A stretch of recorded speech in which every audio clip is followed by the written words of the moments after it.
à tous, toujours dans le cadre donc, des festivités du cinquantenaire du FESPACO. Nous sommes à Autour d'eux et aujourd'hui cap sur le Bénin, la Côte d'Ivoire et la France. Tout ça en une seule actrice qui fait partie aujourd'hui des figures des actrices africaines qui évoluent en France. Oui. Aujourd'hui, j'ai le plaisir d'accueillir Tella. Tout le plaisir pour moi. Bienvenue. Merci. Avant toute chose, je vais te demander quelque chose que tu as l'habitude de voir sur les plateaux. Oui. Je vais te demander de lancer le clap de départ de cette émission. D'accord. Avec le téléphone qui est devant toi. Donc, émission Autour d'eux, avec Adi et Tella Gbomarou, scène 1, prise 1, action. Merci Tella pour ce clap de début. Bienvenue à Ouagadougou dans le cadre du FESPACO 2019. Aujourd'hui, tu es une habituée du FESPACO, n'est-ce pas? Ça fait ma 3e ou 4e édition. Oui. Ouais. Sachant que pour la première fois que tu es arrivée au FESPACO, c'était pour un film. C'était pour Il va pleuvoir sur Conakry, c'était en 2007. Oui. Film qui a eu le prix du public. Oui, donc en tant qu'actrice, c'était ton premier grand rôle? Non, ce n'était pas mon premier grand rôle parce que j'avais joué juste avant Il va pleuvoir sur Conakry. J'avais tourné avec Eliane de la Tour dans Après l'océan. D'accord. Et que j'avais commencé déjà à tourner dans des petits rôles en France, que ce soit pour la télé ou que pour le cinéma.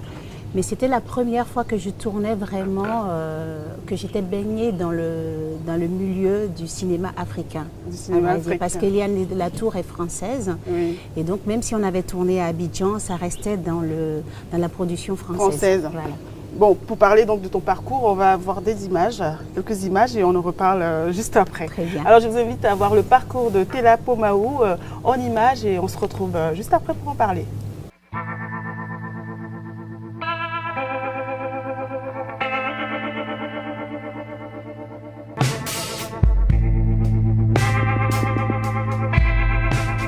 Chad, dis-moi la vérité. Tu es sûr que tu n'as rien? Ça fait trop peur tout ça. Everything okay? Ça s'est bien passé? You found the school? Sans problème. Et je fais quoi maintenant? Why don't you rest? Bon, c'est vrai, mon père me propose de lui succéder. Mais je vais refuser. Tu vas ou tu as refusé? Attends, mais tu crois que c'est facile? Je ne dis pas que c'est facile. Je dis que tu es en train de jouer avec moi. Tu relis et tu signes en bas à gauche. Tu sais lire le français? J'ai appris à l'école.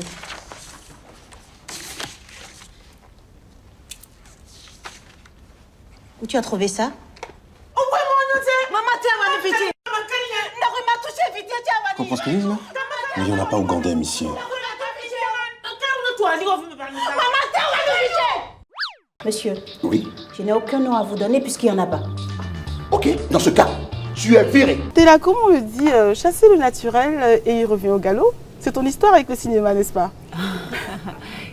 Chasser le naturel, il revient au galop. Parce que dans ton parcours, on voit que tu as toujours eu cette fibre, des planches et tout. Ouais, j'ai commencé par le théâtre. Voilà. J'étais attirée par le théâtre. Oui. La vocation est née sur scène. Oui. Et c'est une fois sur scène qu'une réalisatrice m'a remarqué, au fait, et m'a proposé un premier rôle dans un premier court-métrage, au fait. D'accord. Mais quand je dis ça, excuse-moi, je ne te coupe pas, c'est parce que on voit dans ton parcours que très jeune, tu as fait du théâtre, on est d'accord? Oui. Et après, tu as fait d'autres études en communication. C'est ça. Et tu es revenu à l'amour du théâtre plus tard, tout à fait. après cette carrière dans la communication. Oui, mais ça a été un choix stratégique parce qu'en Afrique, on dit que l'art ne nourrit pas son homme. Oui, c'est ce qu'on dit souvent. Et donc, il a fallu que je prépare un BTS communication, que je travaille dans le marketing pour montrer que j'étais capable de faire autre chose. Et une fois que ça a été fait, rassurer les parents, j'ai vraiment embrassé le métier de comédienne. D'accord. Et ça s'est fait en France? Et ça s'est fait en France. J'ai commencé le théâtre au lycée classique d'Abidjan. D'accord. Et le BTS à Abidjan. Je travaillais en tant que chargée de projet à Abidjan. Oui. Et une fois ça dans la poche, ça s'est fait. Allez, suivant, on passe à la suite. Et je suis allée en France pour me former en tant que comédienne. Oui, parce que tu y tenais et aujourd'hui, on voit les résultats. Voilà. Je vis de ça, je ne fais que ça. Et même si on ne te voit pas en salle, on peut te voir sur les planches. On peut me voir sur les planches puisque j'ai la chance de naviguer en 3 choses, c'est-à-dire le théâtre, la télé et le cinéma. D'accord. Donc j'ai toujours une petite actualité qui traîne quelque part.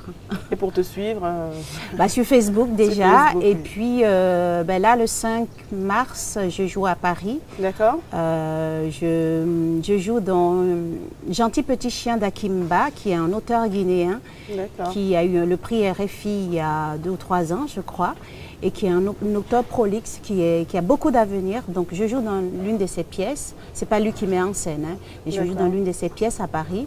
Et puis un tournage pour très bientôt. D'accord, bon, on en entendra parler forcément avec ton actualité. Que t'évoque le thème de cette année du FESPACO 2019 qui est mémoire et avenir des cinémas africains? C'est un joli thème, c'est un joli programme. Et j'aurais tendance à dire que c'est vrai qu'il faut savoir d'où on vient pour pouvoir préparer le futur. Donc se souvenir de ce qui a été, donc mémoire, et en faire une valeur sûre, un acquis, mais dans la mesure d'améliorer tout ça et faire un futur assez solide. Parce que voilà, il y a des motivations, il y a des jeunes qui sont dynamiques, et c'est important de pouvoir s'inspirer de ce qui est passé, de la mémoire de ce cinéma-là, pour avancer. Pour avancer. Et qu'est-ce que tu fais depuis que tu es là, à cette édition? Alors moi, on va dire que je suis un peu en vacances. Ah, voilà. C'est bien ça. Un tout petit peu en vacances. Pas de pression. Un tout petit peu en mission aussi, parce que je suis là pour soutenir une amie, Eleonore Yameogo, qui a son film, un long documentaire long qui est en compétition. Ah on va lui souhaiter bon vent. Voilà, bon vent. Donc je suis là pour la soutenir, pour la booster. Je suis de tous les combats avec elle. Et puis l'autre chose, c'est un festival, donc des contacts et des projets futurs, quoi. Oui, à naître, on espère. Inch'Allah. Bien sûr. Et petite ambiance du FESPACO, tu as pu voir des films depuis que tu es là ou pas? J'ai vu le film d'ouverture. Oui. Hier, le film rwandais qui est The en Mercy compétition. of Jungle. C'est ça. Oui. Et alors, qu'est-ce que tu en as pensé? C'est un beau film, c'est un film sur la guerre, les méfaits de la guerre, les atrocités de la guerre. Donc c'est très très bien tourné. Il y a un comédien magnifique. Il y a plusieurs comédiens, mais celui que je connais le plus, c'est Max Zinga. Max Zinga, que nous recevrons, j'espère, autour d'eux dans quelques jours. Je l'espère pour vous. D'accord. Et j'ai vu ce matin Rafia Ka, je crois. Je suis désolée, j'ai écorché un peu le nom. C'est un film kenyan. Un très très joli film aussi, où il y a des rôles de femmes assez puissants, assez incarnés. Oui. Les 2 comédiennes principales sont excellentes, mais si moi j'avais à donner un prix, je donnerais un prix aux 2 mères. D'accord. Qui sont des rôles secondaires, mais qui sont d'une véracité, d'une justesse de jeu, qui incarnent, voilà. Et je pense qu'on en a besoin en Afrique, des rôles de femmes puissantes, des rôles de femmes inspirées, habitées par des comédiennes. On voit que tu es très critique, hein, tu es là. Ta position d'actrice africaine vivant en Occident, et aujourd'hui on peut dire que tu es française d'origine béninoise et ivoirienne aussi. Hein. C'est ça. Quelle est ta vision de ce rôle-là, de l'actrice africaine? Il y a eu un collectif Noir n'est pas mon métier. Toi, quelle est ton approche, en fait, ton analyse de tout ça? Je me dis qu'il y a plusieurs combats. Chacun se bat à son niveau, et à un moment, les combats, on se réunit pour parler d'une même voix, en tout cas défendre les mêmes causes. Oui. C'est important que nous soyons vus en tant que comédiens, comédiennes noirs vivant en France, parce que c'est aussi notre pays, c'est notre pays d'expression, c'est notre pays professionnel, et donc je trouve que c'est un combat noble. D'accord. Ceci dit, je me dis, il ne faut pas faire d'amalgame, il ne faut pas non plus se tirer une balle dans le pied en faisant n'importe quoi, en disant n'importe quoi. Ce n'est pas le cas de ce collectif-là, mais il peut en avoir quelquefois où on ne peut plus parler du noir sans que tout le monde soit offusqué. Je dis, voilà, à un moment, il faut savoir raison garder. Et puis on peut faire les choses sérieusement, sans trop se prendre au sérieux, sans forcément taper du poing sur la table. Des fois, il y a des messages qui passent mieux comme ça, non? Voilà, je crois que certains messages passent mieux avec le dialogue, et pas forcément la colère. Et je pense qu'elles ont cette intelligence-là. C'est Aïssa, Mariche Philomène-Nga. Elles sont là d'ailleurs. Elles sont là. Et je salue leur courage, en tout cas.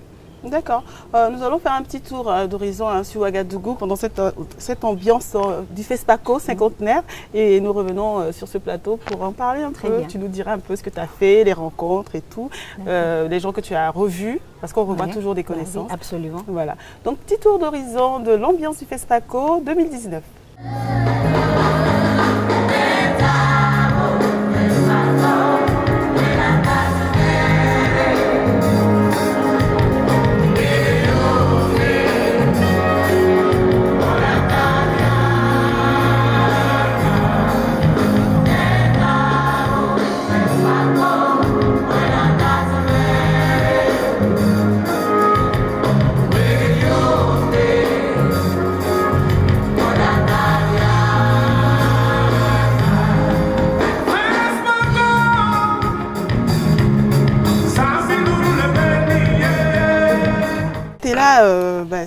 C'est vraiment un plaisir de te retrouver là. Je suppose que tu as retrouvé des collègues avec qui tu travailles, que tu rencontres souvent sur les plateaux, à Paris ou ailleurs. Hein.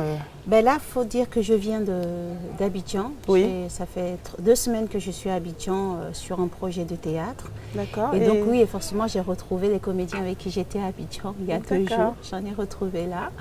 Donc bienvenue Neba, qui n'est plus à présenter aux Ivoiriens. Oui.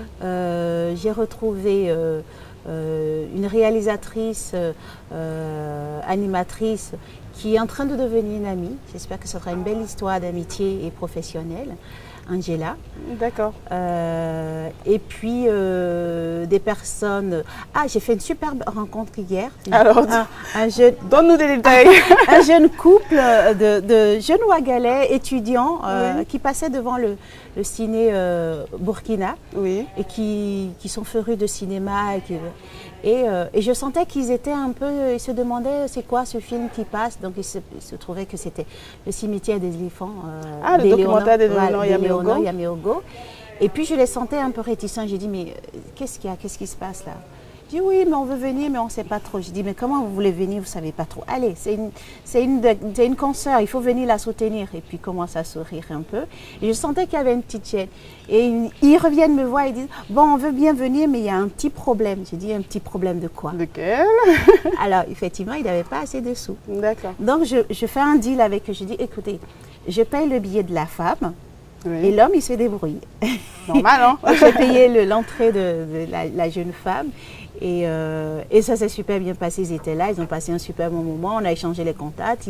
Ils m'ont dit qu'ils seraient architectes. J'ai dit, bon, super, j'achèterai un terrain à Ouagadougou et vous allez construire ma maison. Je pense que les Ouagalais seront contents de t'accueillir ici hein, parce que voilà, tu es lumineuse, souriante. Merci. Et voilà, cette anecdote prouve que voilà, tu es sans façon et tu aimes bien, je pense, j'imagine que tu aimes bien les rencontres insolites, hasardeuses, insolites. Oui. Et je pense que ça peut toujours déboucher sur quelque chose j'ai l'habitude de dire que j'ai la chance des rencontres. D'accord. Parce que n'étant pas... j'ai pas de parents, mes parents ne sont pas du milieu artistique, ni comédien, ni comédienne, pas de tante. Donc, je suis assez fière de mon parcours parce que je me suis dit, je suis partie de nulle part et que je suis arrivée, je ne suis pas arrivée bien loin, mais le peu que j'ai fait, j'en suis assez fière parce que j'ai la chance des rencontres et que les gens me font confiance, me proposent des projets et je remercie la vie et je vous remercie d'ailleurs de m'inviter à cette émission. Nous, c'est tout un plaisir de te recevoir. Hein. Depuis Il va pleuvoir sur Conakry où je t'ai vu arriver en tant qu'actrice principale qui incarnait un rôle formidable. Voilà, je te retrouve des années après, pas mal d'années après. Tu es toujours aussi rayonnante. Merci. Garde toujours ce sourire qui te caractérise. Je vais rougir. En tout cas, merci d'avoir répondu présente. Tu es là. Avec grand plaisir. Et on se dit donc peut-être à bientôt dans une salle de cinéma ou à une soirée dans le cadre de ce festival. Il faut des soirées, oui. Merci à toi. Merci. Voilà, c'était donc autour de spécial FESPACO, le cinquantenaire avec Tella Komaou qui était avec nous. J'espère que vous avez passé un très bon moment avec elle. Nous nous retrouvons donc tout au long de ce festival. N'oubliez pas et surtout, bon FESPACO!